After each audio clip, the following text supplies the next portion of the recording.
The glass lobby of Archer Financial Tower had seen mergers, firings, and quiet power plays, but never this. Kevin Garcia stood beside his janitor's cart, rubber gloves still damp as his wife slid a set of divorce papers across the marble counter. Laura didn't lower her voice. She didn't need to. The words themselves did the damage. Employees slowed their steps. A security guard looked away. Someone whispered Kevin's name like it was already past tense. Laura signed first. Clean, confident, final. Kevin listened without interrupting. He read every line. Then calmly, almost gently, he signed. No argument, no defense, no question. To everyone watching it, looked like surrender. A man discarded in the place that defined his smallness. What no one noticed was Kevin's stillness, not shock, not fear, but something deliberate. As if this moment had been anticipated. As if the location, the timing, and the humiliation were already accounted for. Because some truths don't explode when they're revealed. They wait. And when they rise, they change everything. So what kind of man signs his own public humiliation without resisting even once? Before you go anywhere, stay with this story. Moments like this don't make sense until the end.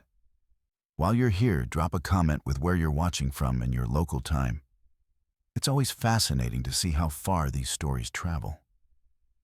And if you believe quiet dignity still matters in a loud world, consider subscribing. Not for the drama, but for the truth behind it. Kevin Garcia had learned early in life how to become invisible without disappearing. At 42, he moved through Archer Financial Tower the same way every night, quietly, methodically, unnoticed. His shift started after most employees had gone home. When the building shed its polished confidence and revealed its fatigue fingerprints on glass walls, half-empty coffee cups, abandoned in conference rooms, the soft hum of servers, still working long after people stopped caring. Kevin cleaned all of it. He wore the same navy blue uniform every night, pressed but faded at the seams. His shoes were always clean, his movements economical. He didn't linger, didn't chat, didn't complain. The security guards nodded at him out of habit more than recognition. Some junior analysts mistook him for part of the furniture, something that existed to make their lives easier without ever needing a name. And Kevin was fine with that. He had once believed that being seen was the same as being valued. Life taught him otherwise. Kevin met Laura 11 years earlier when she was still Laura Whitmore, ambitious, bright, impatient with small talk, and deeply afraid of becoming ordinary. They met at a community fundraiser, one of the few social events Kevin attended back then. Laura was coordinating donations. Kevin had quietly written a check large enough to surprise her, though he asked that his name not be mentioned publicly. She noticed him anyway. Back then, Laura liked that Kevin listened more than he spoke. She liked that he didn't try to impress her. He asked thoughtful questions. He remembered details. When she talked about her goals, he never laughed or tried to ground her in reality. He simply said, "If that's what you want, you'll find a way." They married 3 years later in a modest ceremony. No debt, no extravagance. Kevin insisted on splitting expenses evenly, even when Laura began earning more. He cooked, he cleaned. He adjusted his schedule to match hers. When she stayed late at work, he left dinner warming in the oven without comment. At first, Laura told people Kevin worked in building maintenance. Later, she shortened it to facilities. Eventually, she stopped explaining altogether. The shift was gradual, so gradual that Kevin noticed it long before Laura did. It began with introductions. Laura hesitated before saying his name at office events. Then she stopped bringing him at all. She said it was easier that way, that people were weird about couples. Kevin nodded and didn't argue. He had learned that forcing presence never created respect. Laura's family never liked him. Her mother, Diane Whitmore, made no effort to hide her disappointment. She asked Kevin questions with sharp edges: how much he made, what his long-term plans were, whether he had considered aiming higher. Kevin answered politely, never defensively. Diane mistook his composure for resignation. At family dinners, Kevin often found himself physically present but conversationally erased. Laura talked about work. Diane offered advice. Kevin listened, refilled glasses, cleared plates. When he spoke, the conversation simply moved on without him. He learned to measure rooms by what they ignored. Still, Kevin believed in the marriage longer than most people would have. Not out of denial, but out of patience. He believed respect could be rebuilt. He believed people changed under pressure, and sometimes not for the better, but that didn't always mean the end. Laura's career accelerated faster than either of them expected. A promotion at Westbridge Consulting brought money status and a new social orbit.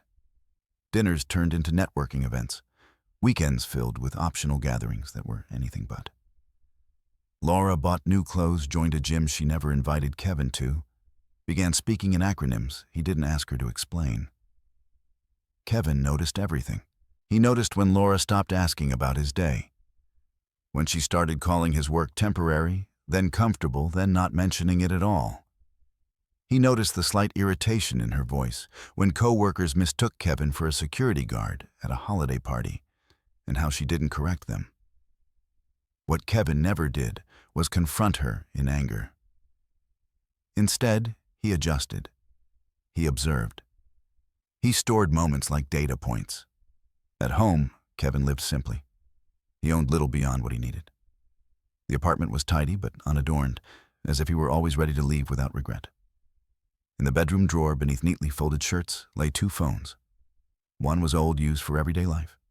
The other was newer, encrypted, and never powered on while Laura was home. Kevin wasn't hiding an affair. He was hiding preparation. Late at night, when Laura slept facing the wall, Kevin sometimes stood by the window and looked out over the city. He didn't feel anger, not yet. What he felt was a quiet recalibration, an internal shift where expectation gave way to clarity. He knew Laura thought he didn't understand money. She was wrong. Kevin understood leverage. He understood timing. He understood the cost of speaking too early. The call came one night at 1:17 a.m. Kevin stepped onto the balcony, closing the door softly behind him. The city below glowed in fragments office lights left on by habit street lamps flickering against the dark. He answered without greeting. "Yes," Kevin said.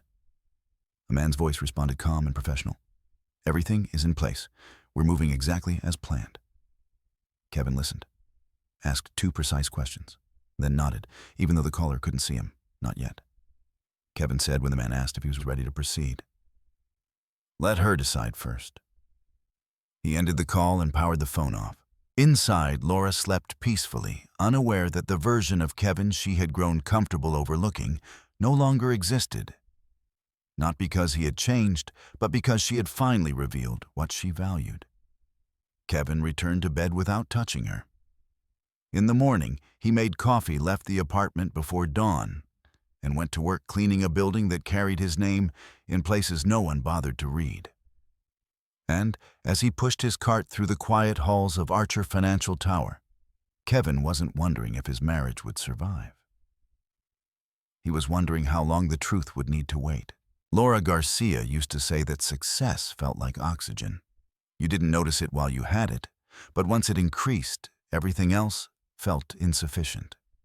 Her promotion at Westbridge Consulting came with a glass-walled office, a title long enough to command pauses and an invitation into rooms where people spoke about money as if it were gravity inevitable, invisible, and always pulling. She began staying late, not because she had to, but because leaving early felt like stepping backward. The firm rewarded presence. Laura learned quickly what presence meant. Kevin watched the shift from a careful distance. At first, Laura still came home excited, recounting meetings with animated precision. Kevin listened the way he always had, without interrupting, without correcting. He asked questions that helped her think, not questions that competed. She liked that about him once. It made her feel capable. But over time, Laura's stories changed tone. They became less about work and more about people. Who had leverage, who didn't belong, who was stuck. She didn't say Kevin's name in those conversations, but he heard the implication like background noise. Laura started dressing differently, not extravagantly, strategically. Clothes that suggested seriousness without softness. shoes chosen for sound as much as comfort. Kevin noticed the way she checked her reflection before leaving, not for vanity, but for alignment. He said nothing. Invitations followed. Dinners at new restaurants, weekend mixers, fundraisers with dress codes that didn't require saying whom they excluded. Laura attended most of them alone. It's just easier, she told Kevin one night while scrolling through her phone. People don't really understand, our situation. Kevin nodded. What situation? Laura hesitated, then shrugged. Different worlds. He let the answer stand. What Laura didn't realize was that Kevin had already stepped into worlds far more complex than hers and stepped out of them by choice. What she mistook for absence was restraint. At work, Laura learned to mirror confidence. She learned when to speak and when to let silence pressure others into filling it. She learned how money moved when it wasn't sentimental. And somewhere along the way, she began to see Kevin less as a partner and more as a constant, useful, predictable, immovable. Constants fade into background. Kevin noticed the first real fracture the night Laura forgot to come home. She texted near midnight. Running late, don't wait up. He didn't. He cleaned the kitchen, read for an hour, then slept. When Laura returned close to dawn, she moved quietly, avoiding eye contact. Kevin pretended to be asleep. He wasn't interested in interrogations. He was interested in patterns. The next morning, she left early without breakfast. Weeks later, Kevin discovered the new bank account. The mail came in the afternoon, tucked between credit card offers and utility notices. Kevin didn't open Laura's mail, never had, but the envelope was transparent enough to reveal a partial statement. The bank's logo was unfamiliar.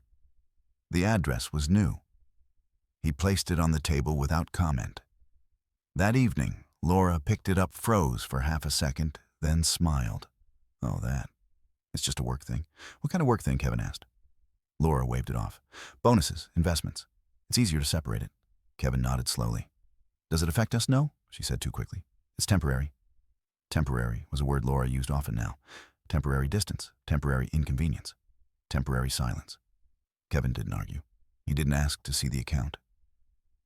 He didn't remind her of the agreements they'd made early in their marriage about transparency. He simply noted the date, the bank, and the change in her voice. That night, he powered on the second phone. Kevin didn't believe in paranoia. He believed in documentation. Over the next month, Laura became more efficient with her distance. She stopped sharing calendars. She spoke in generalities. She learned how to end conversations before they reached discomfort. Kevin adapted by observing quietly, letting the gap speak. He noticed the way Laura's irritation surfaced when he asked neutral questions, the way she corrected his phrasing in public, the way she introduced him to colleagues without mentioning their relationship. Kevin from the building, as if that explained enough. Kevin never corrected her. One evening, Laura came home carrying a new confidence sharper than usual. She poured herself a drink without offering one to Kevin. I've been thinking, she said, not looking at him. We've kind of outgrown this setup. Kevin leaned against the counter. What set up this apartment? This routine? Everything? She sighed, as if exhausted by compromise. I'm moving forward, and I don't want to feel like I'm dragging someone behind me. Kevin absorbed the words without flinching. Are you dragging me? Laura laughed, but it wasn't kind. You don't even see it, do you? Kevin held her gaze. See what? She didn't answer. Instead, she took her glass and went to the bedroom, closing the door harder than necessary. Kevin stood alone in the kitchen, surrounded by evidence of a life that had slowly stopped requiring him. That night, his phone vibrated once. She's positioning assets, the message read. Careful, Kevin replied with a single word, noted. He understood now. Laura wasn't drifting. She was reorganizing. And in her mind, Kevin was already categorized an inefficiency to be resolved. The next week, Kevin overheard Laura on the phone in the hallway, her voice low but firm. Yes, I understand. I just need to make sure everything's clean before I move forward. Clean. Kevin almost smiled.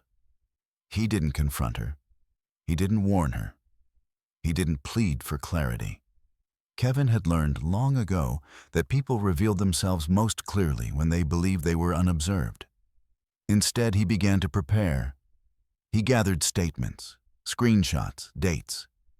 He logged conversations without commentary. He consulted no one except the man whose name appeared on the phone call that came precisely when Kevin expected it to. "Are you sure you want to wait?" the voice asked. "Yes," Kevin said calmly. "She needs to believe this is her decision." There was a pause on the line. "That carries risk." "So does interrupting someone mid-mistake," Kevin replied. When Kevin hung up, he sat in the quiet apartment and reflected on the irony Laura believed he didn't understand momentum. In truth, he was the only one respecting it. The night before Laura would take her final step, she packed a folder into her bag. Kevin saw it from the doorway. She didn't notice him watching. The folder was labeled in clean, deliberate handwriting. Next steps. Kevin went to bed early. Some endings don't arrive with confrontation. They arrive with confidence misplaced, but absolute. Laura's first lie about money didn't sound like a lie at all. It sounded reasonable. It began with a conversation framed as responsibility spoken carefully over dinner between sips of wine Kevin hadn't poured. Laura mentioned a temporary bridge, a way to smooth cash flow, while bonuses were restructured at Westbridge. She spoke in language designed to reassure low-risk, short-term strategic. Kevin listened, nodding once the way he always did when he wanted her to keep talking. He didn't interrupt. He didn't challenge her numbers. He asked one question. "Is our name attached to anything new?" Laura hesitated, barely perceptible, but enough. "No," she said. "Just mine." Kevin smiled politely. "Okay." That was the moment the line moved. From then on, money conversations stopped being shared and became managed. Laura paid bills faster, spoke about investments less, and grew irritated when Kevin asked neutral questions. She began transferring small amounts between accounts, amounts too modest to trigger alarms, but frequent enough to suggest intent. Kevin noticed because Kevin noticed everything. The first hard proof arrived by accident. An email notification lit Laura's phone while it rested face up on the kitchen counter. Kevin wasn't snooping. He was rinsing a plate. The subject line caught his eye because it used legal language, formal, dry, unmistakable. Preliminary review, asset exposure, and liability containment. Kevin didn't touch the phone. He didn't need to. That night, while Laura showered, Kevin opened his laptop and accessed the shared cloud account they'd once agreed to use for transparency. It hadn't been updated in months, but metadata never lied. Files had been uploaded, renamed, moved. Laura had simply forgotten to remove Kevin's access. He downloaded everything. There were spreadsheets outlining liabilities Kevin had never authorized. A short-term loan secured against Laura's future compensation. Advisory emails discussing protective positioning in the event of marital dissolution. Language was careful, no accusations, no conclusions, but the direction was clear. Laura was preparing to exit with leverage. Kevin sat at the kitchen table until the sky lightened, not in shock, but in confirmation. He felt no rush of betrayal, no surge of anger. What he felt was precision, a tightening of understanding that aligned scattered observations into a single, coherent shape. By morning, Kevin had backed up the files, cataloged dates, and created a timeline. He returned the kitchen to order brewed coffee and left for work as if nothing had changed. At Archer Financial Tower, the floors gleamed under his care. Kevin moved through offices where people discussed money with theatrical seriousness, unaware that the most consequential transaction unfolding nearby wasn't on any agenda. Laura's manipulation wasn't reckless. It was incremental. She began redirecting shared expenses to justify personal transfers. A business lunch here, a conference fee there. Kevin paid attention to patterns, not amounts. He noticed how often the same consulting firm appeared. How often one name surfaced in email threads, Ethan Brooks. Kevin didn't Google him. He didn't need to yet. What mattered more was the legal framing. Laura wasn't just moving money. She was insulating it, positioning it as earned discretionary separate, preparing a narrative that cast Kevin as passive, uninformed, and therefore unentitled. That narrative depended on one assumption, that Kevin didn't understand systems. One evening, Laura returned home energized, speaking faster than usual. "I've been thinking about restructuring how we handle finances," she said, already opening her laptop. "It's not personal, it's practical." Kevin leaned against the counter, restructuring how she gestured at charts on the screen.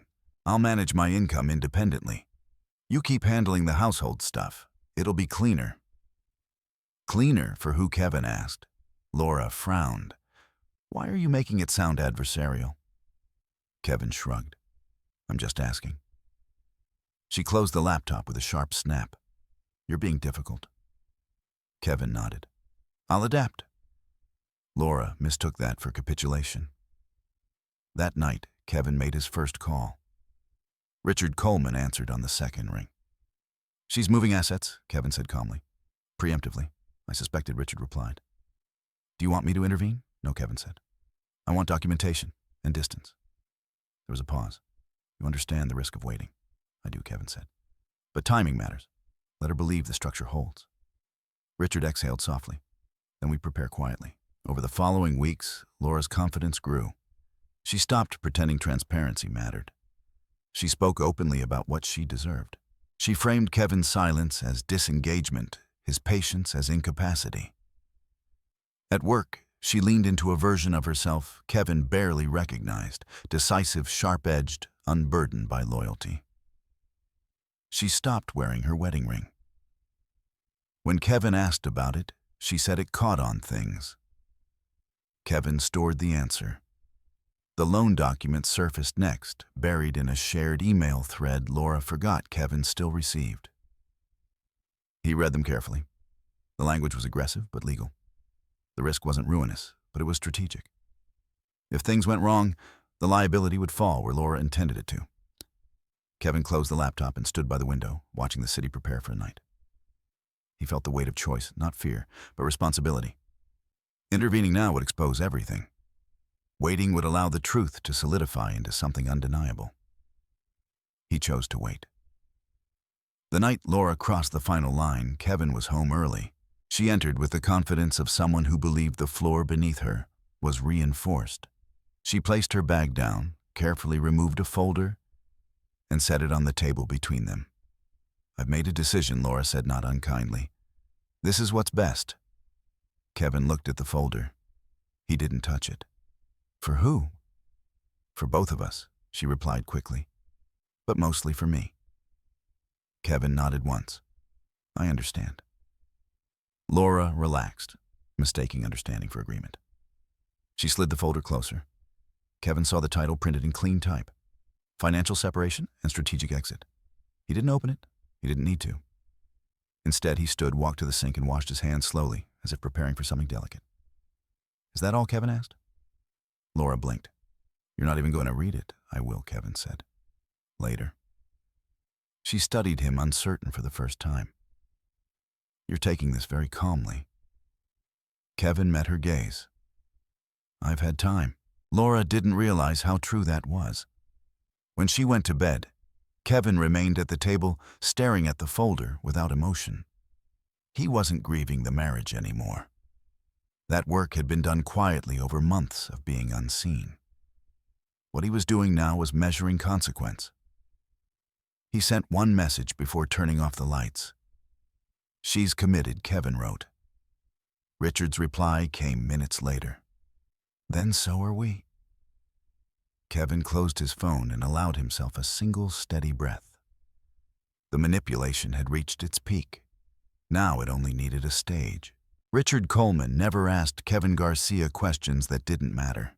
They met in a quiet office tucked between a dental practice and an insurance broker, an address that suggested anonymity rather than influence. Kevin arrived early, as he always did, and waited without checking his phone. When Richard entered, he didn't offer a handshake right away. He studied Kevin's posture, his stillness, the absence of urgency in his eyes. "You're calm," Richard said finally. "I'm prepared," Kevin replied. Richard nodded and closed the door. He had been Kevin's attorney for 7 years, though few people knew that. Fewer still understood why a man who cleaned floors for a living retained counsel with Richard's background. Kevin never explained it to strangers. He didn't need to. Richard slid a thin folder across the desk. "We've verified the transfers. She's been careful, but not careful enough." Kevin opened the folder and scanned the pages. Numbers, dates, language that leaned on implication rather than confession. He read everything once, then closed it. "She thinks I don't know," Kevin said. "She thinks you can't respond," Richard corrected. "That's different." Kevin leaned back.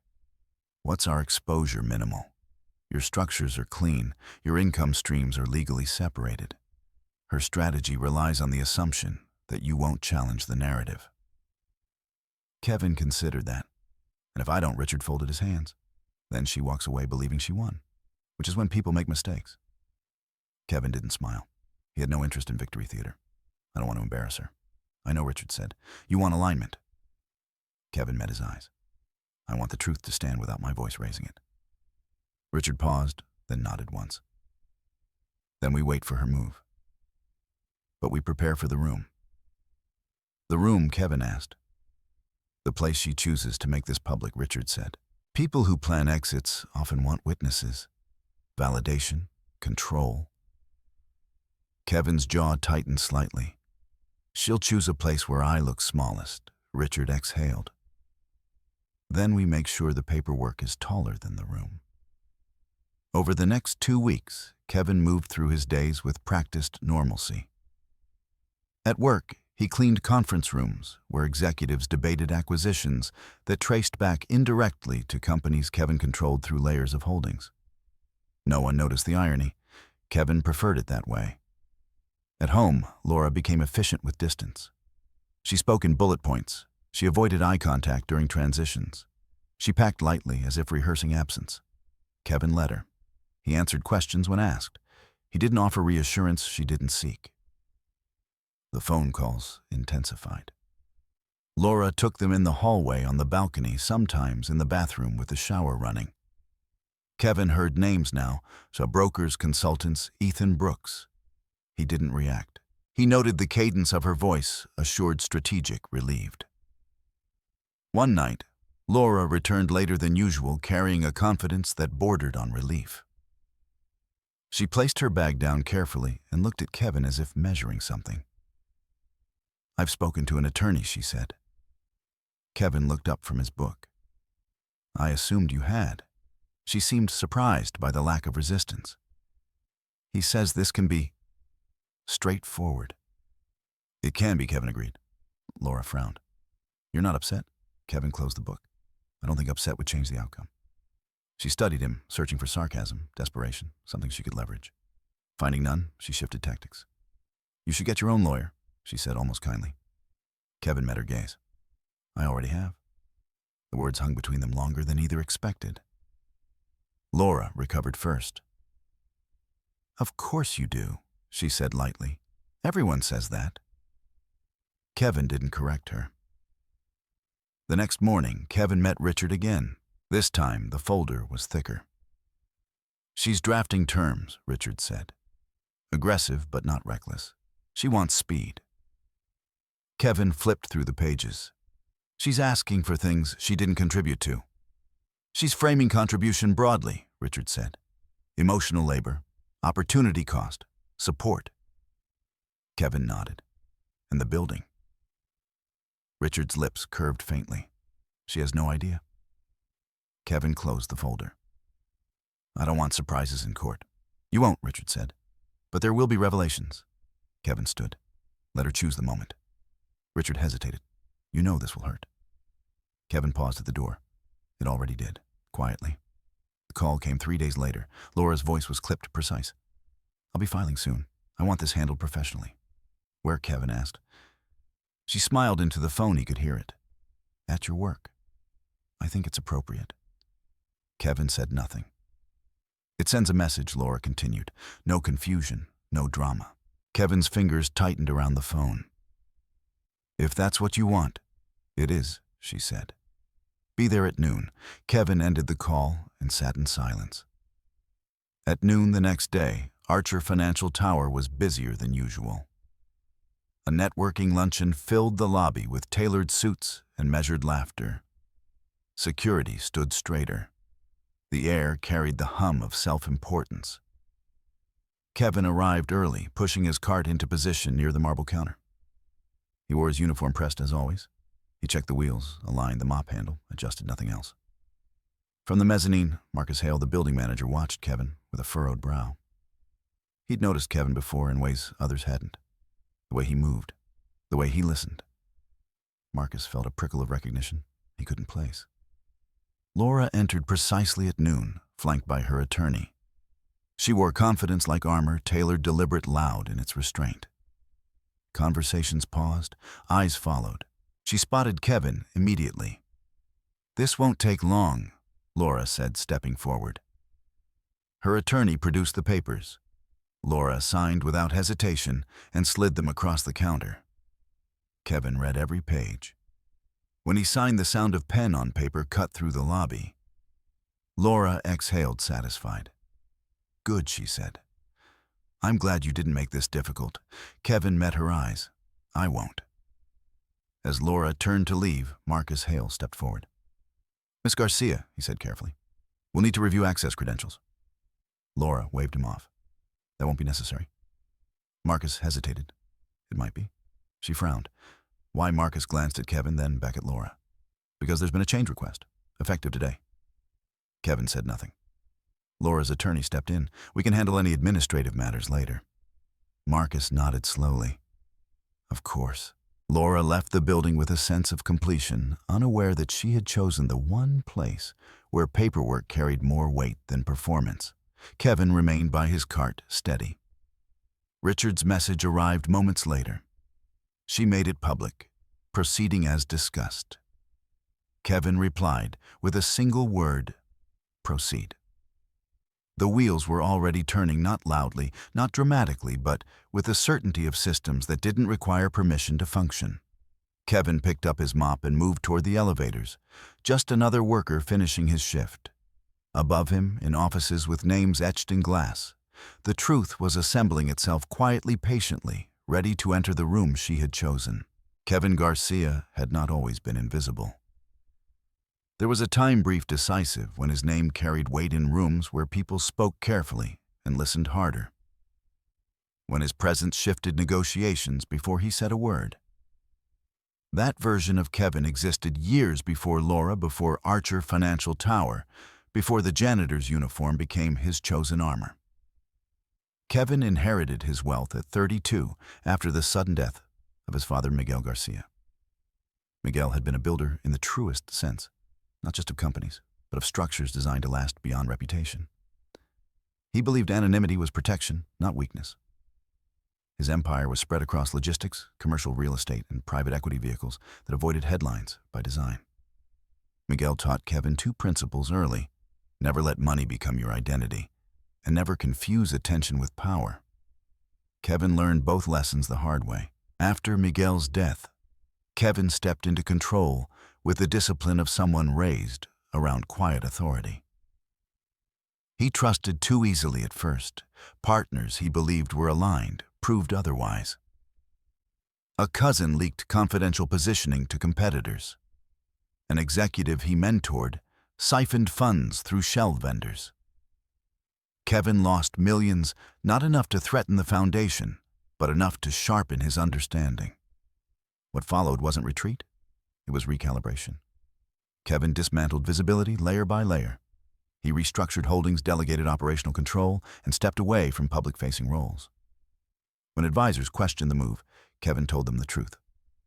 "I want to know who values me when there's nothing to gain." He tested it by disappearing. The janitor job came later almost accidentally.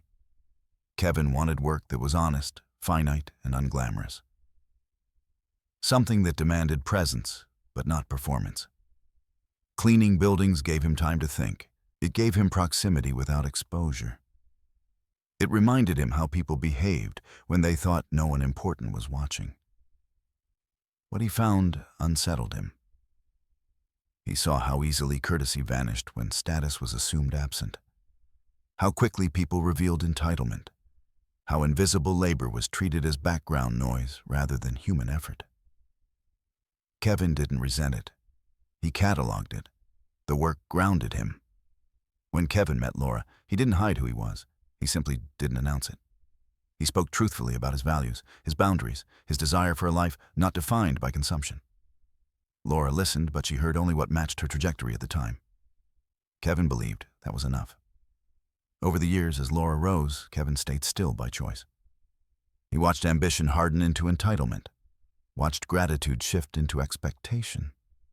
He didn't judge her for wanting more.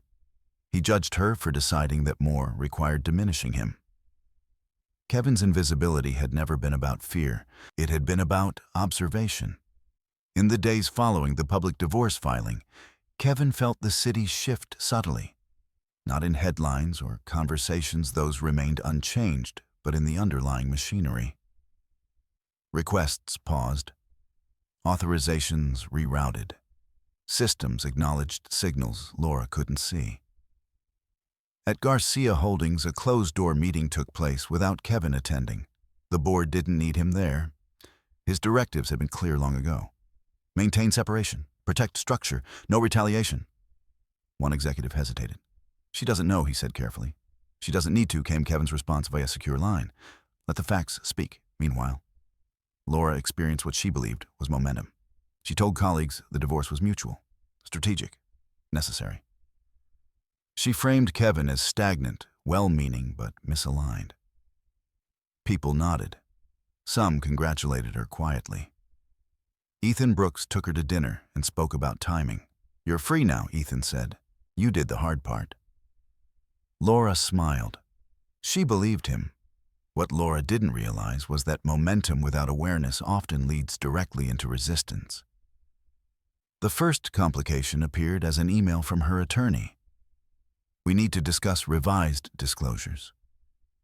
Laura frowned. She called immediately. "What does that mean?" "It means there are assets we didn't account for," the attorney said cautiously. "I disclosed everything," Laura replied. "You disclosed everything you knew," he corrected. "There's a difference."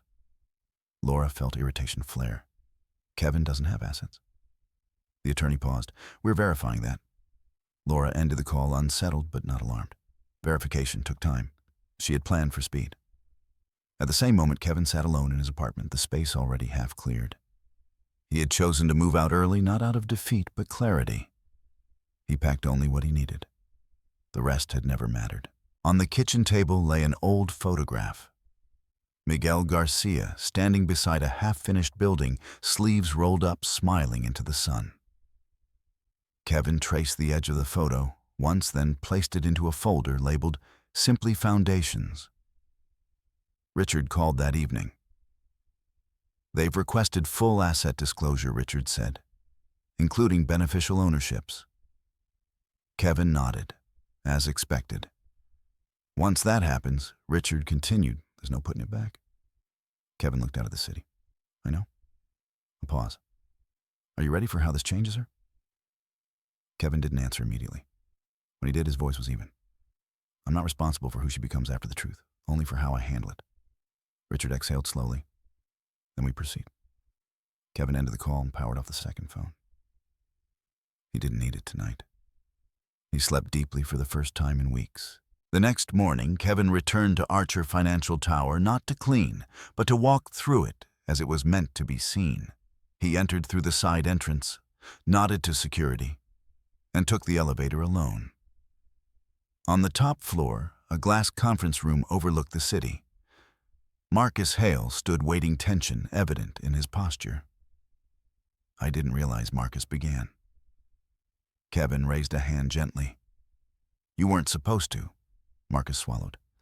"What happens now?" Kevin considered the question. "Now things align." He signed 2 documents, brief, final. By noon, Kevin's employee access badge was deactivated. His owner credentials activated simultaneously. The system didn't celebrate. It simply updated. Laura felt the shift an hour later when her building access was temporarily suspended pending review. She called facilities. They redirected her. She called her attorney. He asked her to sit down. "This is procedural," Laura said, trying to sound confident. "Procedures follow structure," the attorney replied. "And the structure is complicated." "What structure?" Laura snapped. The attorney hesitated. "Kevin's." Laura laughed, sharp and dismissive. "Kevin doesn't have a structure." Silence followed. Then quietly, "He does." For the first time since filing, Laura felt something she hadn't planned for: uncertainty. Kevin, meanwhile, stood by the window in the conference room, watching the city move beneath him. He didn't feel triumph. He didn't feel vindicated. He felt still. Invisibility had taught him patience. Wealth had taught him restraint. Betrayal had taught him clarity. And clarity, Kevin knew, was about to change everything, whether Laura was ready or not. The affair did not begin with desire. It began with opportunity. Laura met Ethan Brooks the way ambitious people often do, through proximity and permission. He was invited into meetings. She attended projects. She contributed to dinners she felt obligated to accept. Ethan spoke with confidence that didn't need volume war success lightly, and understood exactly how to mirror a person's aspirations back to them until they mistook reflection for connection. Kevin noticed Ethan's name before he ever noticed Laura's behavior change. It appeared in emails, first copied casually, praised strategically. Then in conversations Laura brought home, always framed professionally. "Ethan thinks this approach has potential. Ethan says timing matters more than talent." Kevin listened without comment. He had learned that names repeated often were rarely accidental. The shift in Laura came later. She began staying later at work, not with the urgency of deadlines, but with the comfort of belonging. When Kevin asked how her day had been, she responded in summaries, not stories. She guarded details she once shared freely. Her phone stayed face down. Passwords changed. Kevin adjusted his expectations quietly. The first undeniable signal arrived on a Tuesday night when Laura came home wearing a perfume Kevin had never smelled before. Not stronger, just different. She kissed his cheek distractedly, already halfway into another thought. "Dinner?" Kevin asked. "I ate already," Laura replied. "Client thing." Kevin nodded and returned to the sink. Over the following weeks, patterns emerged. Laura's late nights aligned with Ethan's travel schedule. Expense reports included dinners for two charged to internal accounts. Calendar blocks labeled "strategy" appeared and disappeared without explanation. Kevin didn't confront her. Instead, he paid attention to the smallest inconsistencies, the ones people overlooked when they believed themselves clever. A parking receipt left in a jacket pocket. A reservation confirmation forwarded accidentally to the wrong inbox. A text message preview that revealed too much before disappearing. Kevin collected none of it aggressively. He didn't need to. The affair wasn't reckless. Laura wasn't impulsive enough for that. She was careful, calculated. She understood risk. But she underestimated one variable: Kevin's restraint. Ethan, for his part, believed Laura was already emotionally free. She spoke of Kevin with a practiced neutrality, never cruel, never affectionate. "We've grown apart," she told Ethan. "He's comfortable. I'm not." Ethan accepted that explanation readily. Men like him often did. It absolved them of responsibility and framed ambition as inevitability. Kevin learned Ethan's role not through surveillance, but through accounting. The consulting firm Laura used to move discretionary funds listed a vendor repeatedly, one that matched the location of the restaurants Laura claimed were client dinners. Kevin cross-referenced dates. Patterns aligned. Kevin didn't need photographs or recordings. Financial truth left trails that emotions never could erase. Kevin forwarded the information to Richard with a single note. Not emotional, strategic. Richard responded minutes later. Understood. Documented. The affair wasn't the betrayal that cut deepest. The betrayal was the assumption. Laura assumed Kevin wouldn't notice, that he couldn't follow complexity, that his silence meant disengagement rather than discipline. She assumed that because Kevin didn't compete, he didn't understand competition. She was wrong. One evening, Laura came home unusually calm, not relieved, resolved. She placed her bag down and looked at Kevin with the expression of someone who had rehearsed a conclusion. "I've been thinking," she said. Kevin looked up from the table. "About what? About honesty," Laura replied. "And efficiency." Kevin waited. "This marriage," she continued, "has been functional for a long time. But it's no longer aligned with who I'm becoming." Kevin considered her phrasing. Aligned, how Laura sighed, as if explaining something obvious. "I'm moving forward, and you're staying where you are." Kevin nodded slowly. "And that's a problem for me?" Laura said. "Yes." Kevin studied her face, not with anger, but curiosity. "Have you already decided what happens next?" Laura hesitated. "I've considered my options." Kevin stood and walked to the window, when soon Laura said, "I want this handled cleanly." Kevin turned back to her, where she smiled faintly, as if amused by the question. "At your job." Kevin felt something tighten, not pain, not fear, but recognition. "Why there?" he asked. Laura shrugged. "It's symbolic. It makes things clear." Clear to who, Kevin wondered, but didn't ask. He nodded. "If that's what you need." Laura exhaled, relieved. "I knew you'd understand." Kevin watched her walk away and felt the final illusion dissolve. That night, Kevin powered on the second phone and reviewed the file Richard had assembled. Everything was there. Transactions, timelines, affiliations. Ethan Brooks appeared not as a romantic interest, but as a financial accelerant. Useful, replaceable. Kevin didn't hate Ethan. He didn't even blame him. People stepped into gaps they believed were already open. What mattered was that Laura had chosen to combine emotional departure with financial maneuvering. She wasn't leaving empty-handed. She was leaving with intent. Kevin sent one message. "She's ready to make it public." Richard replied immediately. "Where at Archer Financial Tower?" A pause. "Understood. We'll let her choose the stage." Kevin slept lightly. The morning Laura filed for divorce, she dressed carefully, not extravagantly, but deliberately. She chose neutral colors, minimal jewelry, a look that suggested professionalism rather than emotion. She wanted witnesses, not sympathy. Kevin arrived earlier than usual. He wore his uniform. He checked his cart. He positioned himself exactly where she would see him. When Laura entered the lobby, she didn't look surprised to find Kevin there. She expected it. She approached with confidence, her attorney at her side. "This won't take long," she said. Kevin said nothing. The papers were signed. The moment passed. Laura walked away, believing she had controlled the narrative. What she didn't see were the glances exchanged by people who noticed details others ignored. The way Marcus Hale watched Kevin with unease. The way the security system logged access changes automatically. The way emails began routing themselves differently. Kevin remained still long after Laura left. He wasn't thinking about the affair anymore. He was thinking about the aftermath. Betrayal rarely announces itself honestly. It disguises itself as progress, as clarity, as self-respect. Kevin understood that. He had allowed Laura to mistake his patience for weakness. Now, all that remained was to let the truth correct that misunderstanding, without anger, without spectacle, and without raising his voice. The affair had served its purpose.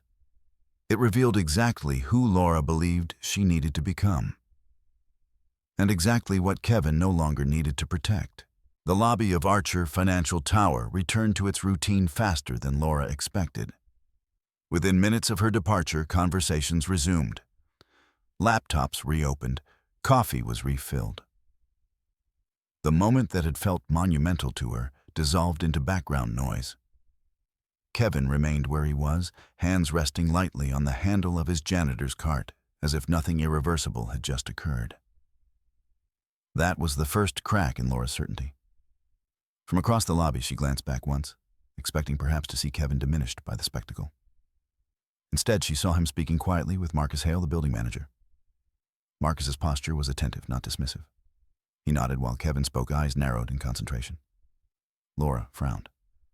She pushed the thought aside and exited into the afternoon light, her attorney already discussing next steps. "We'll file the amended disclosures within 48 hours, he said. "You'll want to stay available." "I will," Laura replied. She felt light, free. The paperwork had done what words could not. It had finalized distance. Kevin waited until the lobby thinned before moving. Marcus approached him carefully. "You all right?" he asked, keeping his voice low. Kevin met his eyes. "I'm fine." Marcus hesitated, then gestured subtly toward the elevators. "We should talk upstairs." Kevin nodded. They rode the elevator in silence. Marcus pressed the top floor button without explanation. The doors opened to a quiet corridor lined with frosted glass offices, spaces rarely used for daily operations. Kevin followed Marcus into a conference room overlooking the city. Marcus closed the door. "Facilities flagged an access conflict," he said. "Your badge was deactivated, and then immediately reactivated with a different authorization level." Kevin set his gloves on the table. "That's correct." Marcus swallowed. "I didn't know." "You weren't meant to," Kevin replied evenly. Marcus exhaled. "What happens now?" Kevin considered the skyline. "Now we let process do its work."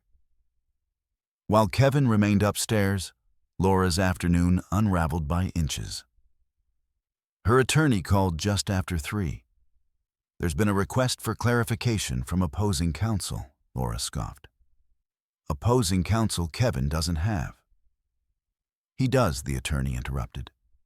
"And they're asking for full disclosure of beneficial ownership interests." Laura's grip tightened on the phone. "That's standard," she said. "He has nothing to disclose." There was a pause. "We can't assume that." Laura ended the call, unsettled.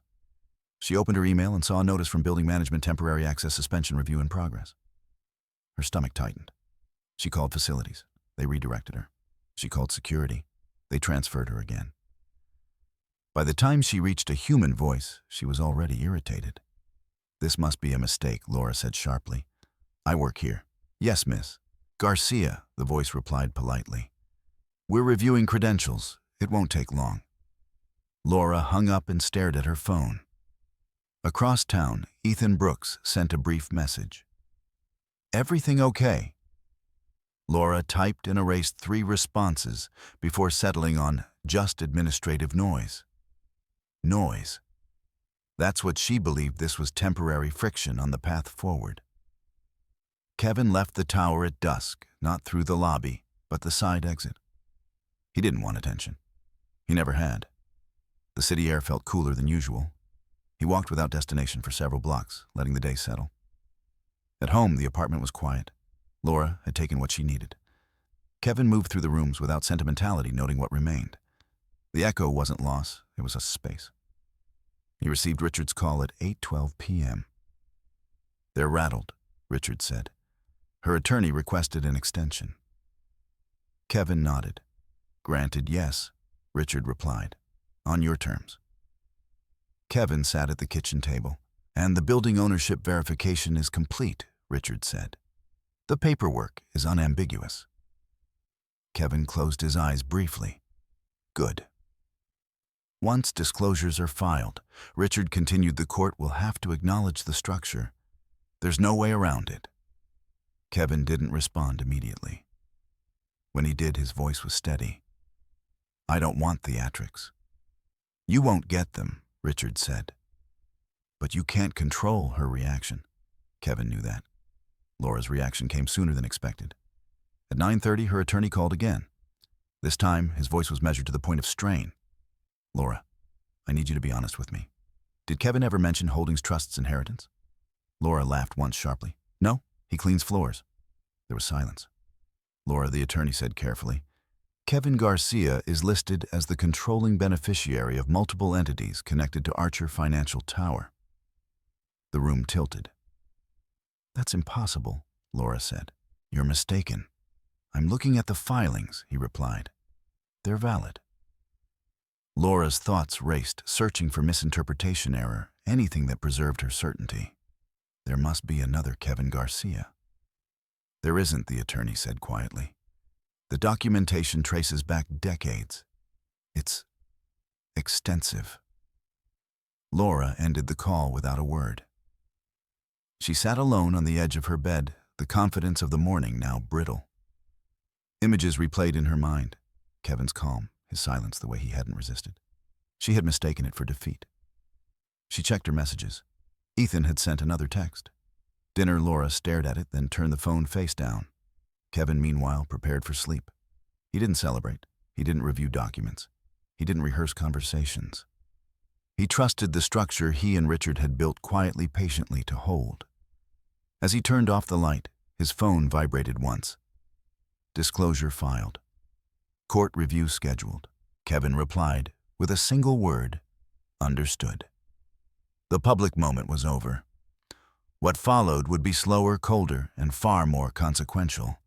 Because the truth doesn't announce itself in lobbies. It arrives in filings. And once it does, it doesn't leave room for misunderstanding.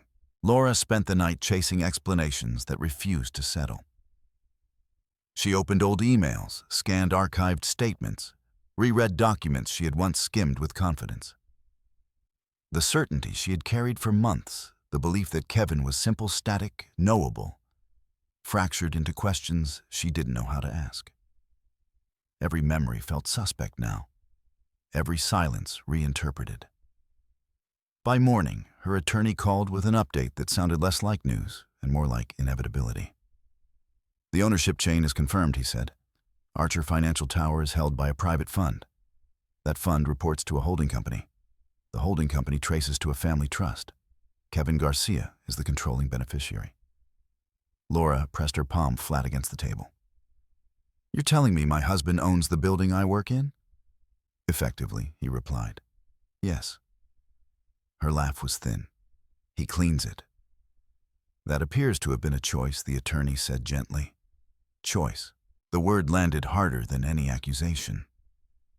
Laura had built her narrative around momentum, around the idea that she had outgrown Kevin. But momentum implied direction. Choice implied agency. And agency reframed everything. She hung up and stared at the city through her apartment window, the glass reflecting a woman she barely recognized. How long had Kevin known she didn't see him?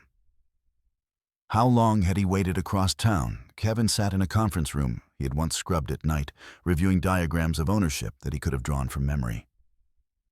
Richard stood at the board, outlining what Laura's attorney would soon confront. The structure is clean, Richard said. It's old. It predates the marriage.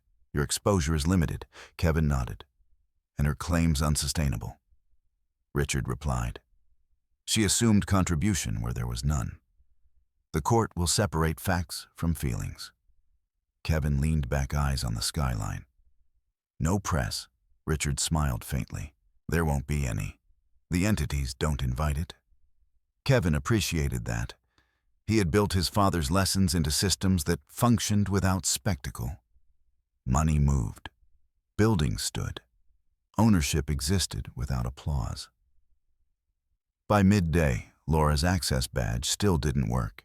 She arrived at Archer Financial Tower with a determination that bordered on defiance, only to be stopped at the turnstiles. Security apologized, citing procedure. Laura demanded a supervisor. Marcus Hale appeared polite and distant. This is a misunderstanding, Laura said, keeping her voice level. I have meetings, Marcus nodded. We're reviewing credentials. I work here? Laura insisted. Marcus glanced toward the elevators, then back at her.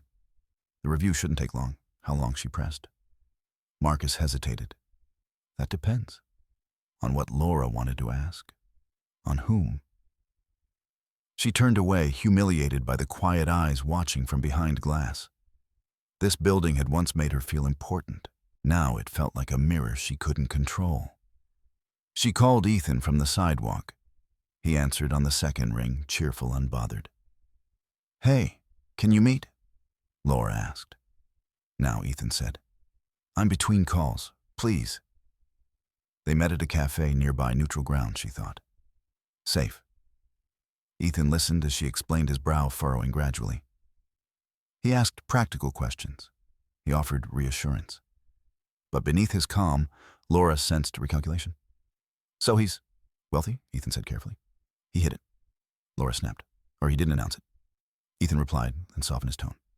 I'm just trying to understand. Laura stared at him. Does it change anything?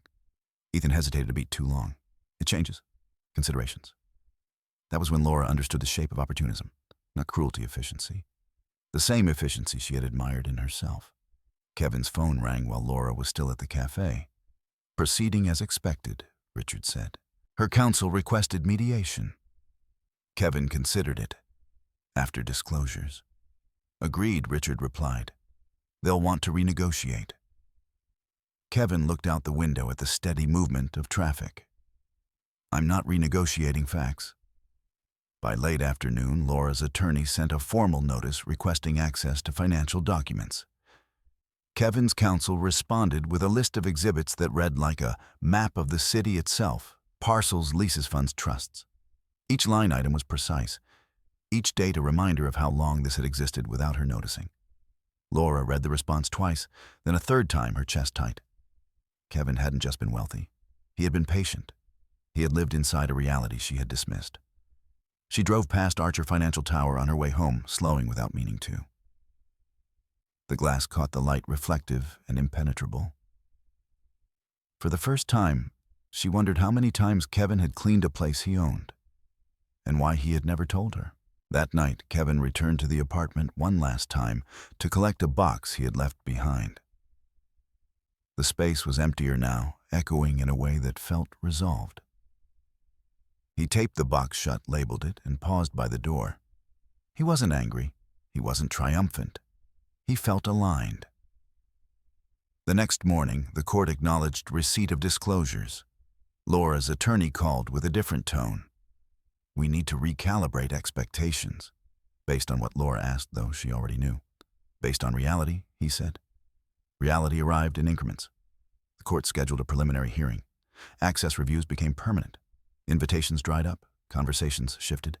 People who had once nodded along now asked questions, not accusatory curious. Laura answered carefully, but every answer felt provisional. Kevin attended the hearing without spectacle. He wore a simple suit. He spoke when asked. He didn't volunteer narrative. The judge listened, flipping through documents with practiced detachment. This is straightforward, the judge said finally. Ownership is clear. Claims must align with contribution. Laura felt the room tilt again, not from shock, but from recognition. The system wasn't interested in her story. It was interested in structure. Outside the courthouse, Laura tried to approach Kevin. Can we talk? She asked, voice low. Kevin paused, then nodded. Later, when she pressed. After the filings, Kevin replied evenly. Clarity first. She watched him walk away composed and unhurried and understood something she had avoided for too long. Kevin hadn't become powerful overnight. He had always been powerful. She simply hadn't valued the kind of power that didn't announce itself. Back in his car, Kevin allowed himself a long breath.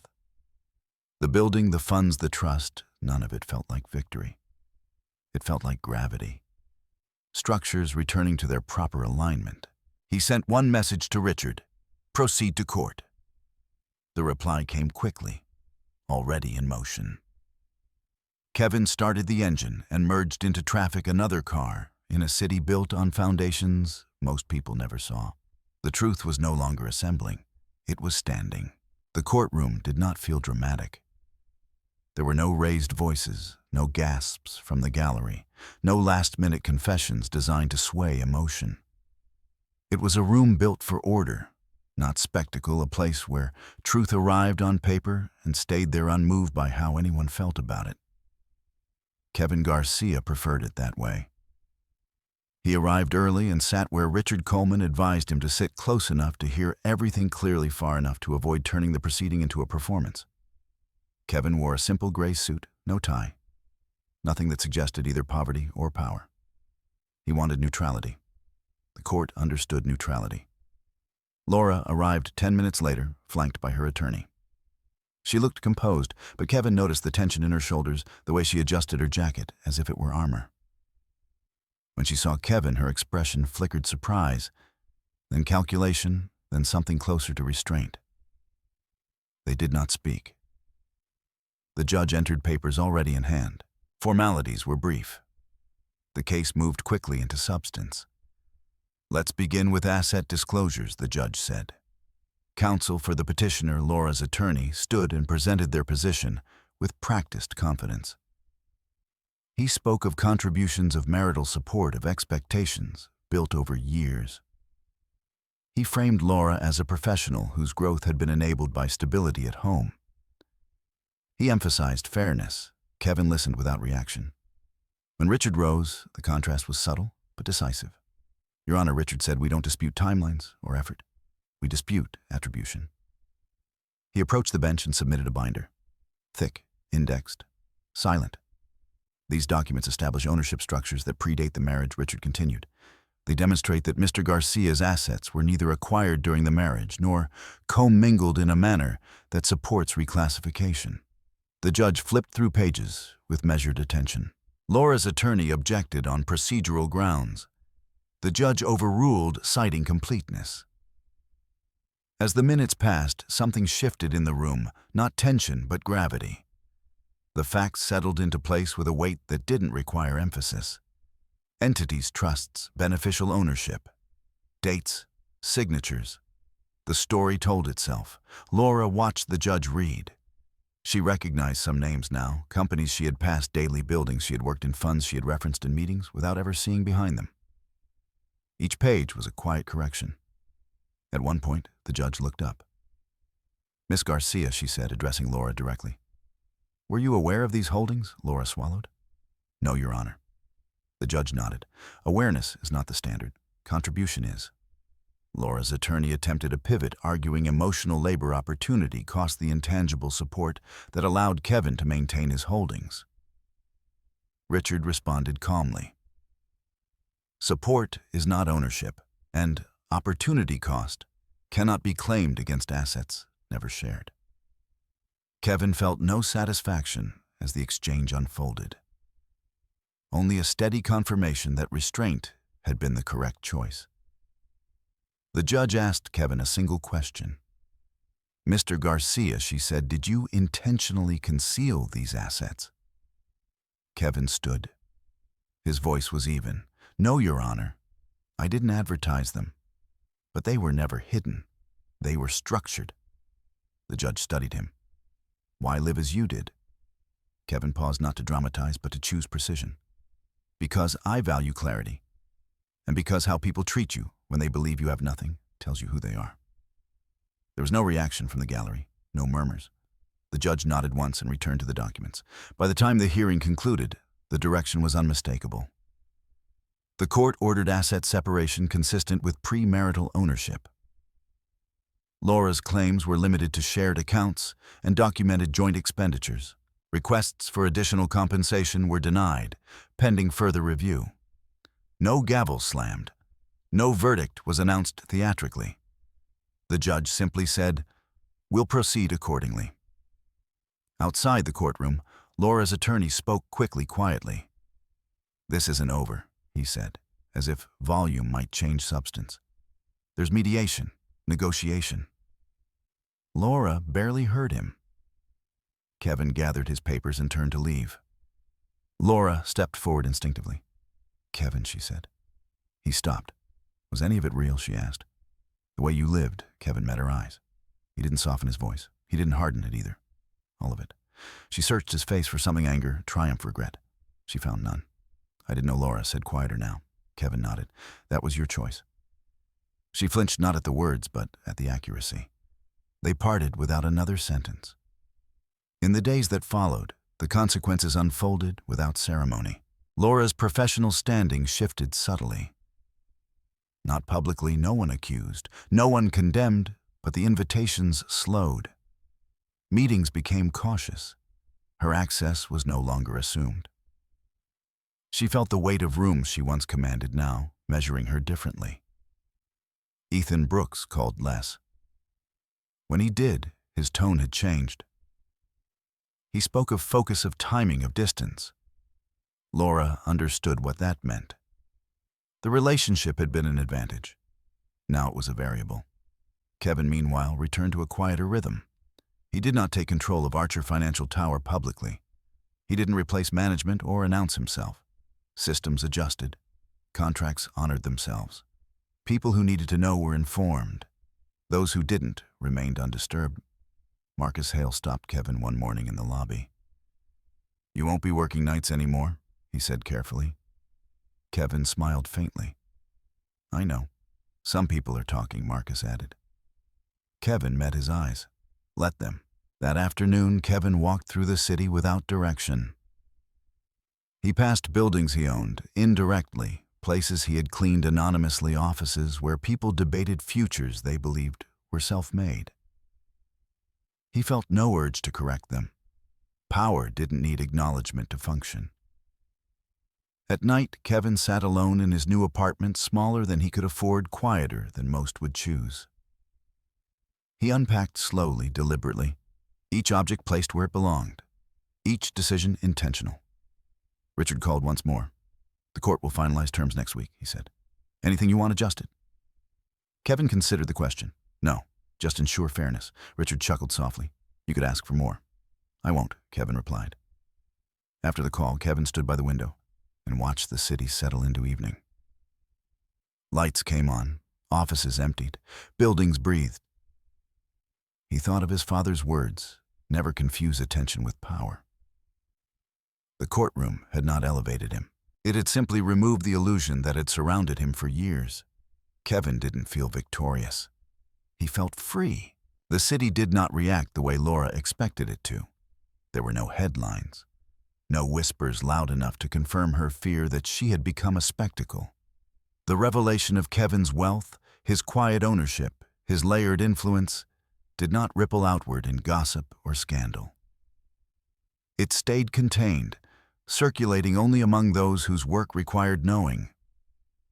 Lawyers, accountants, a handful of executives who adjusted their understanding without comment. That silence was more destabilizing than outrage. Laura had always believed power announced itself eventually, that success demanded visibility, that being important meant being known. Kevin's reality contradicted everything she had built her sense of worth around. She began to notice how differently people spoke now, careful where they had once been casual, reserved where they had once been encouraging. Not cruel, just precise. She felt the edges of rooms she once moved through easily. At Westbridge Consulting, her managing director called her in for a conversation that sounded supportive and felt evaluative. "This doesn't change our expectations," he said, fingers steepled. "But optics matter. Optics of what Laura asked. Stability," he replied. "Focus," Laura nodded, absorbing the unspoken message. She left the office with the sensation of standing on ground that no longer assumed her weight. That evening, she sat alone in her apartment, surrounded by furniture chosen to project success rather than comfort. She poured a drink and stared at the wall where a framed photograph used to hang a picture from early in her marriage, before ambition had sharpened her lines. She had removed it weeks ago.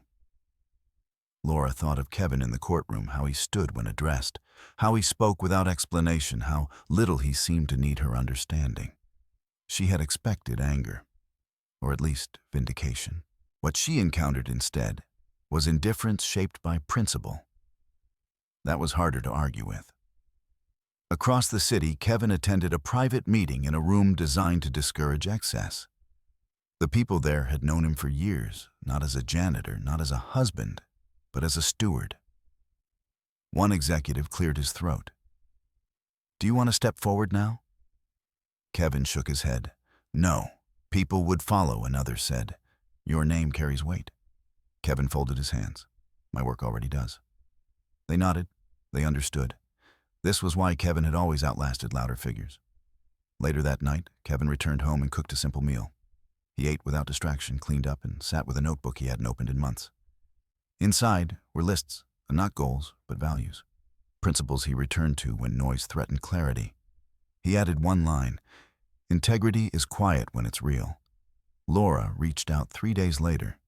She sent a text first, then deleted it. Then sent another. "Can we talk?" Kevin read it and didn't respond immediately. He finished what he was doing, placed the notebook back on the shelf, and considered the request without emotion. He replied an hour later. Tomorrow, noon, public place. Laura agreed instantly. They met at a small cafe near the river-neutral territory, far from Archer Financial Tower and even farther from memory. Kevin arrived first and chose a table by the window. Laura arrived precisely at noon, composed but tentative. They sat without greeting. Laura spoke first. "I didn't know," Kevin nodded. "You've said that. I didn't understand," she corrected, "any of it." Kevin folded his hands. "What do you want to understand now?" Laura hesitated. "Why you didn't tell me?" Kevin considered the question. "I didn't hide it from you. I lived consistently with what I value." "That's not an answer," Laura said, frustration slipping through. "It is," Kevin replied calmly. "You just don't like it." Laura exhaled sharply. "You let me believe." Kevin raised a hand gently. "I let you choose what to believe." Repeatedly, she looked away. The truth settled uncomfortably. "I feel like I made decisions without information," Laura said quietly. Kevin leaned back. "You made decisions based on what you prioritized." Silence stretched between them. "Did you ever love me?" Laura asked. Kevin met her eyes. "Yes." The word carried no embellishment, no bargaining. "Do you still?" she asked. Kevin didn't answer immediately. When he did, his voice was steady. "I respect you as someone who's responsible for her choices." Laura flinched, not because the answer was cruel, but because it was complete. She nodded slowly. "I thought power looked different." Kevin glanced out at the river. Most people do. They finished their coffee without further argument. When they stood to leave, Laura hesitated. "I don't know what to do next," she admitted. Kevin paused. "Neither did I once. You'll figure it out." That was all he offered. In the weeks that followed, Laura adjusted to a narrower version of her life. Not smaller, just less forgiving. She renegotiated contracts, repaired professional relationships, let some ambitions go. The affair with Ethan dissolved without confrontation, reduced to a footnote she no longer defended. Kevin watched none of it directly. He moved forward deliberately, not into prominence, but into alignment. He reviewed projects he believed in, redirected capital quietly, supported initiatives without attaching his name. He took on no new public roles. People began referring to him in careful terms. The quiet one, the one who doesn't posture, the one you don't surprise. Kevin didn't correct them. One evening, he returned to Archer Financial Tower not as an employee, but as an owner, walking through a building that no longer needed his anonymity. He stood in the lobby, where the divorce papers had been signed, and felt no echo of humiliation, only stillness. Marcus Hale approached him, respectful as ever. "Strange how things turn out," Marcus said. Kevin nodded. "Only if you're watching the noise." Marcus smiled faintly. "You staying involved?" Kevin looked up at the glass ceiling. "I always was." As Kevin left the building, he understood something fully for the first time. Revelation didn't change who he was. It clarified who everyone else had been. And clarity, once earned, didn't require repetition. Power revealed itself most clearly in what Kevin Garcia chose not to do. In the weeks after the courtroom hearing, there were opportunities, quiet invitations wrapped in professional language. Advisory boards that wanted his perspective. Executives who suggested strategic alignment, visibility, leadership. The city had learned his name, but only the way a system learns a variable that suddenly matters.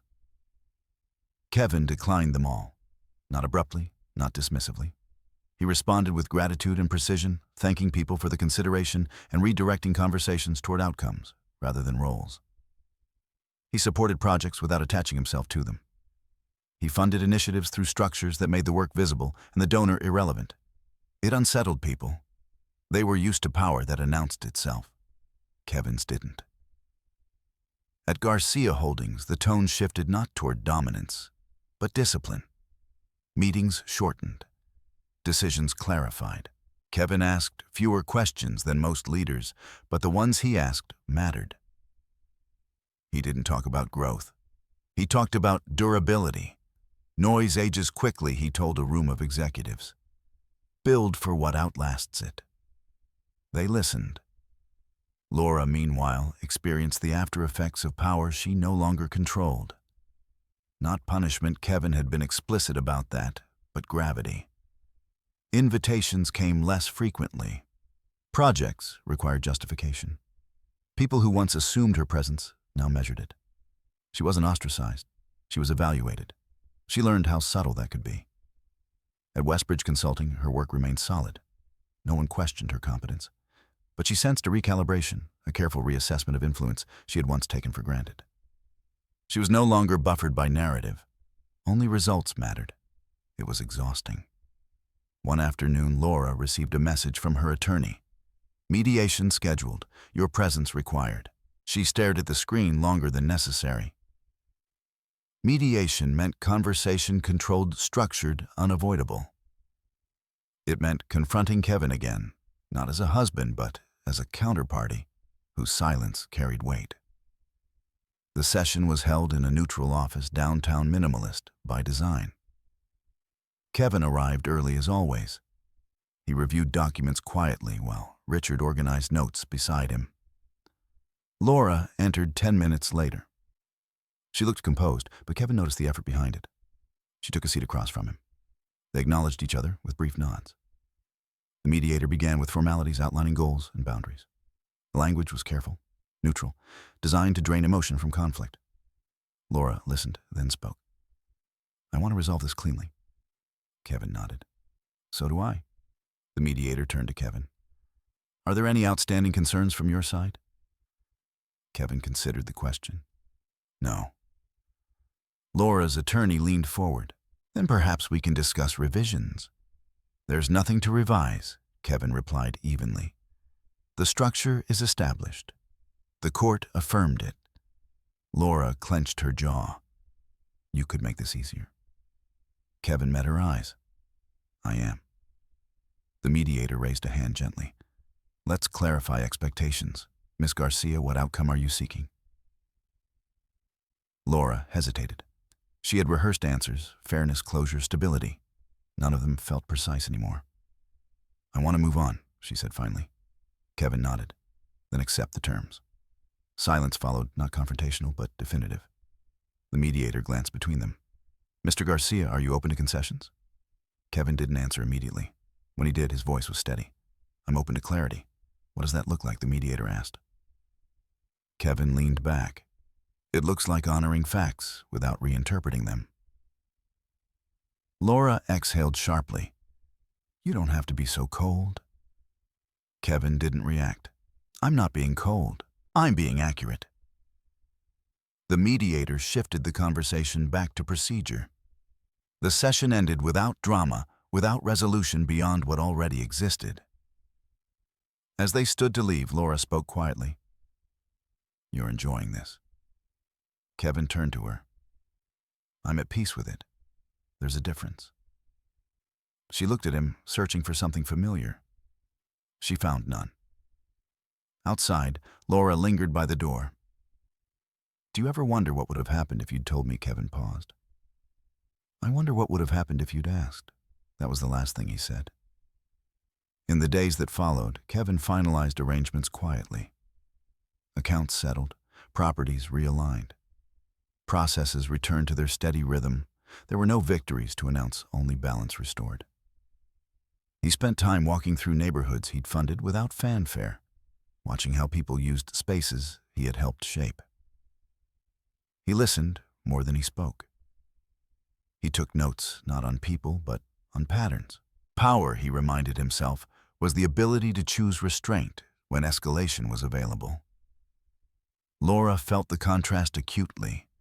Her life narrowed not dramatically, but decisively. She stopped performing confidence and began practicing competence. She learned to separate validation from progress. Some nights, she wondered whether Kevin's silence had always been this loud, or whether she had only just developed the hearing to notice it. She reached out once more weeks later, not with a question, but an admission. I see it now, she wrote. Kevin read the message and didn't reply. Not because he wanted distance, because understanding didn't require confirmation. One evening, Kevin returned to his apartment and found a handwritten note slipped under the door, forwarded from his previous address. It was from Marcus Hale. Just wanted to say thank you. The building's better for how you handled things. Kevin smiled faintly and placed the note on the shelf beside his father's photograph. He thought of Miguel's lessons about anonymity, about endurance, about the difference between being known and being effective. He realized he had finally lived them fully. Power didn't need to shout. It didn't need to correct. It needed only to be consistent. As Kevin turned off the light that night, he felt no urge to revisit the past. He had not won anything. He had simply chosen not to lose himself. Laura had not planned the conversation. It arrived the way clarity often did, not with urgency, but with inevitability. Weeks had passed since mediation, long enough for routines to settle into something unfamiliar yet stable. The city no longer felt hostile, but it no longer felt forgiving either. Laura had learned how quiet consequences could be. She asked Kevin to meet one last time. Not through lawyers, not through text. She called. Kevin answered on the third ring. "I'm not asking to change anything," Laura said before he could speak. Her voice was steady, but thin. "I just need to understand." There was a pause on the line. Kevin considered the request the way he considered most things now, without defensiveness, without anticipation. "Tomorrow," he said. "Same cafe." They met under overcast skies, the river slow and gray behind them. Kevin arrived first, as always, choosing the same table by the window. Laura arrived a few minutes later, dressed simply without the armor she once wore so instinctively. They sat. "I won't take much of your time," Laura began. "I know you don't owe me that." Kevin nodded. "Go on." Laura folded her hands, then unfolded them. "I've been replaying everything, trying to find the moment where I missed the truth." Kevin listened without interruption. "I told myself you were stagnant," she continued. "That you were afraid of more, that I had outgrown you." Her voice tightened. But that wasn't true, was it? Kevin didn't answer immediately. "You didn't outgrow me," he said finally. "You outpaced your values." Laura closed her eyes briefly. "I thought power looked like momentum," she said. "Like visibility, like being chosen." Kevin leaned back. "Power is choice, especially the choice not to be." She looked at him, then really looked at the man she had married, and then dismissed. "Did you ever feel small?" she asked. Kevin considered the question. "No, but I learned how others measured size." Laura nodded slowly. "And I failed that measure." "Oh, sure." Kevin met her eyes. "You measured the wrong things." Silence settled, not heavy, not strained. Just honest. "I was angry," Laura admitted. "Not at you, at the version of myself I didn't recognize anymore." Kevin nodded. "Anger isn't the problem. Direction is." She swallowed. "I'm not asking for forgiveness." Kevin inclined his head slightly. "Good. I'm asking for clarity," she said, "so I don't make the same mistake again." Kevin thought of his father, of buildings that stood because their foundations were unglamorous but precise. "Clarity comes when you stop performing for rooms that don't know you," he said, "and start asking who you are when no one's impressed." Laura absorbed that quietly. "Did you ever want to stop me?" she asked. "When you saw where I was going," Kevin shook his head. "No. Stopping you would have delayed the truth, and I wasn't interested in delay." She let out a breath she'd been holding. So this, she gestured between them, was inevitable. Kevin nodded once. "Once you decided who you were becoming, yes." Laura looked out at the river eyes, reflecting the gray water. "I don't think I liked who that was." Kevin said nothing. They finished their coffee in silence. When Laura stood to leave, she hesitated. "Thank you," she said quietly, "for not humiliating me." Kevin looked up at her. "That wasn't my work." She nodded, understanding. As she walked away, Kevin felt something settle, not closure, but alignment. The conversation had not changed the outcome. It had clarified the cost. That evening, Kevin returned home, and opened the notebook again. He read the line he had added weeks earlier and underlined it. Integrity is quiet when it's real. Laura, meanwhile, walked the city differently now. Slower, more attentive. She noticed how often she had mistaken noise for progress. She began rebuilding not status, but direction. Neither of them looked back. Some conversations weren't meant to repair. They were meant to release. Life after the truth did not arrive with a clean edge. It unfolded gradually, like a city adjusting to a new traffic pattern, slower at first, uncertain, then quietly efficient. For Kevin Garcia, the absence of conflict was not emptiness. It was space. Space to choose without reaction, to move without explanation, to live without being measured against a misunderstanding. He relocated to a smaller apartment near the River one, with plain windows and no concierge. The building was old but well kept, the kind of place where neighbors nodded without curiosity. Kevin liked that. He furnished it sparingly, a desk by the window, a bookshelf, a kitchen table that caught morning light. Nothing announced success. Everything invited use. Kevin returned to routines that had sustained him long before the marriage, early walks, long reading hours, work that mattered even when no one noticed. He reviewed projects through Garcia Holdings with the same restraint he always had, redirecting capital toward initiatives that strengthened infrastructure rather than headlines. Schools, transit, mixed-use developments that created permanence instead of prestige. He did not attend galas. He declined interviews. He allowed his name to remain where it belonged, on documents, not banners. People adjusted. Executives who once sought access learned to bring substance instead. Partners came prepared. Conversations shortened. Decisions improved. Kevin became a constant, not because he demanded authority, but because he embodied it without friction. Laura Garcia experienced a different recalibration. Her days were fuller than before, but less performative. She worked longer hours, not to be seen, but to be precise. At Westbridge Consulting, her reputation stabilized, not elevated, not diminished. She delivered. She followed through. She stopped framing success as acceleration and began measuring it as sustainability. The absence of Kevin's quiet support was noticeable not as loss, but as responsibility. She no longer had a buffer for self-deception. When projects faltered, there was no one to blame. When they succeeded, there was no one to impress. It was uncomfortable. It was also honest. Laura downsized her apartment and sold furniture chosen for status rather than comfort. She replaced it with pieces she actually used. She stopped attending events that promised visibility without value. Some invitations never returned. She noticed and accepted that this was a kind of clarity, too.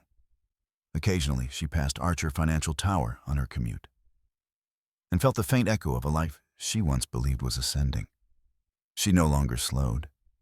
The building had become just another structure, impressive, impersonal, unbothered by her absence. Kevin visited the tower once more, months later, at Marcus Hale's request. They met in the lobby where nothing had changed and everything had. Marcus gestured toward the marble counter. "Hard to believe," he said lightly. Kevin nodded. "Only if you think moments define systems," Marcus smiled. "You always were different." Kevin glanced around the space. Employees moved with purpose. Security monitored quietly. The building functioned. "No," Kevin said. "I was consistent." They walked through the floors Kevin once cleaned. Offices hummed with work that didn't know his name. He felt no urge to correct that. He signed off on maintenance upgrades, reviewed sustainability plans, and left without announcement.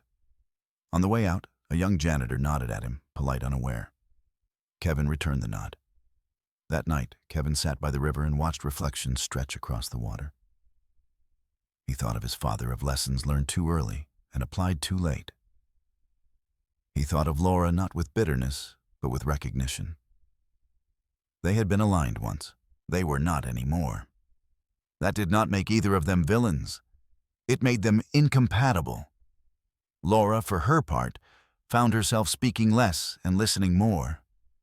She reconnected with an old mentor who asked difficult questions. without flattery.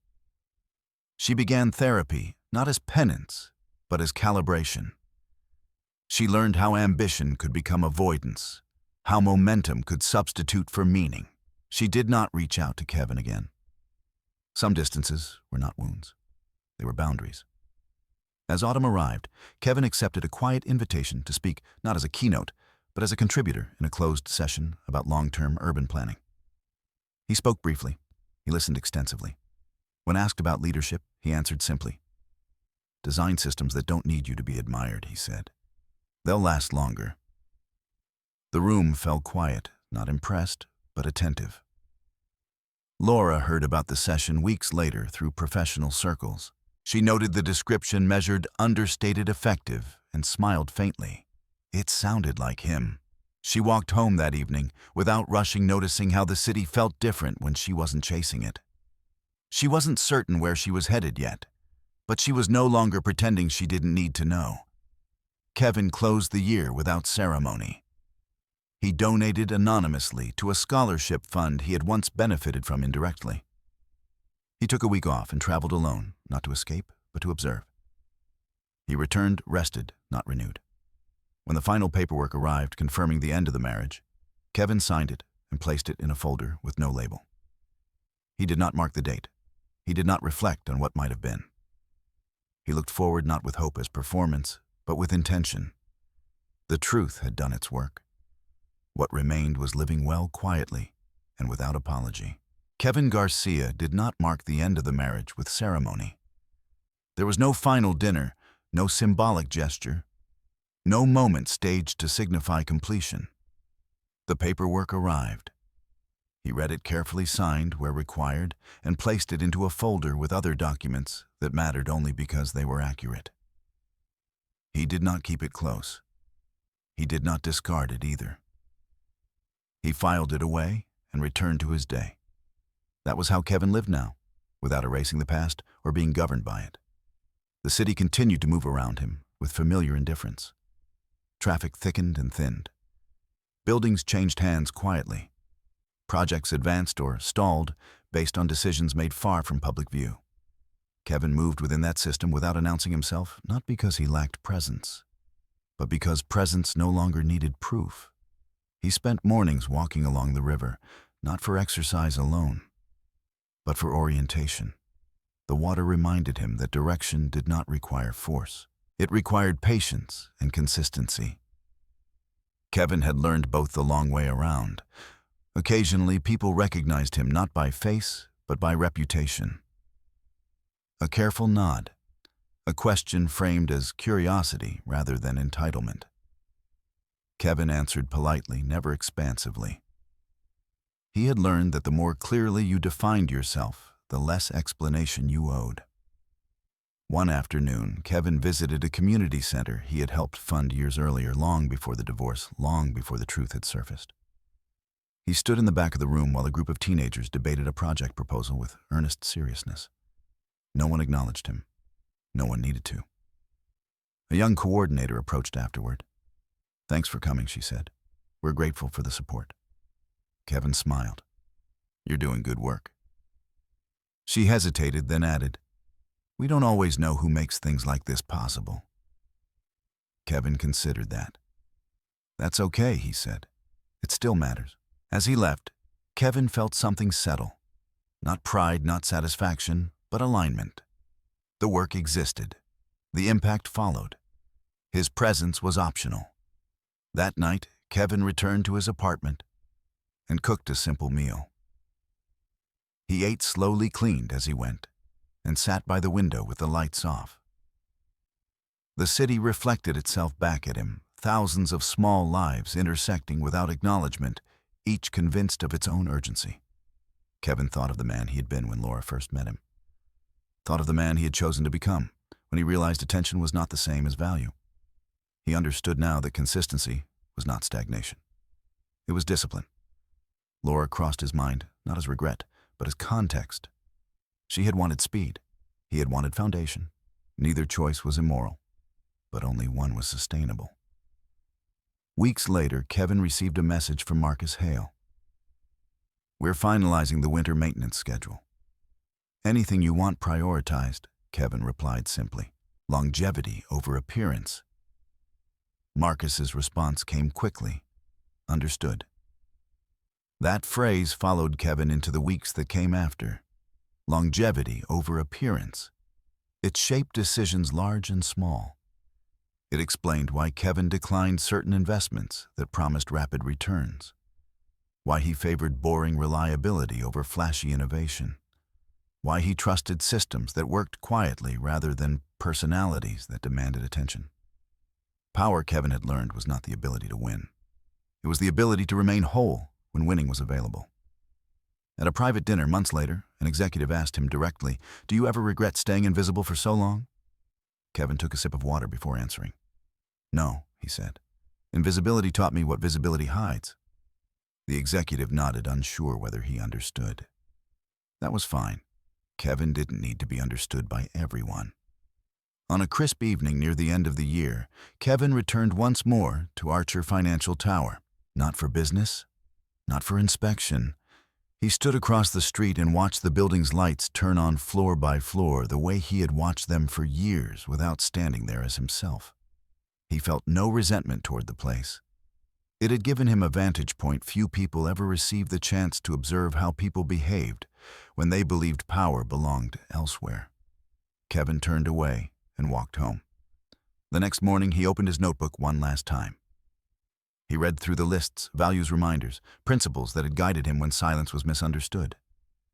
He added nothing. The page was complete. Integrity didn't require updates. Kevin closed the notebook and placed it on the shelf beside his father's photograph. He understood now what Miguel had meant, not in words, but in life. The greatest leverage was not money or secrecy or even truth.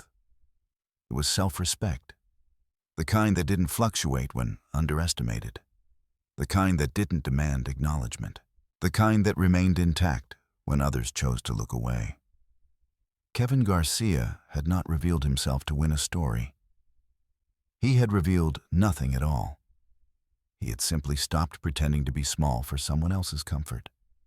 And in doing so, he remained exactly what he had always been. A man who stayed whole. Kevin Garcia's story isn't about wealth revealed or a marriage undone. It's about something quieter and far rarer. It's about what happens when a person refuses to let other people's perceptions define their worth. Kevin was underestimated not because he lacked value, but because he chose not to display it. He lived in a world that rewards noise speed and appearances, yet he built his life on patience, restraint, and principle. When betrayal came emotional financial morale, he didn't respond with anger or spectacle. He responded with clarity, and that is the hardest kind of strength to recognize. Many people believe dignity is proven by winning loudly. Kevin showed that dignity is proven by not needing to. He didn't expose the truth to punish. He didn't reveal his power to dominate. He simply stopped protecting an illusion that no longer deserved his loyalty. Laura's journey, too, holds a mirror for all of us. Ambition isn't wrong. Wanting more isn't wrong. But when progress becomes disconnected from values, it quietly turns into self-betrayal. Her awakening didn't come from losing Kevin. It came from realizing she had lost alignment with herself long before that. This story reminds us of something essential. Not everyone who stays quiet is weak. Not everyone who is visible is powerful. And not every ending is a failure. Some are a return to truth. Real justice doesn't shout. Real power doesn't rush. And real self-respect doesn't need witnesses. If this story resonated with you, if it made you pause, reflect, or see a part of yourself more clearly, I'd love to hear your thoughts. Share in the comments what stood out to you most or where you're watching from. Every perspective adds meaning to this conversation. And if you believe stories like this, stories about dignity, restraint, and quiet strength still matter in a loud world, consider subscribing to the channel, not just to follow the next story, but to support the values behind them. Because sometimes the most powerful transformation isn't becoming more. It's finally becoming whole.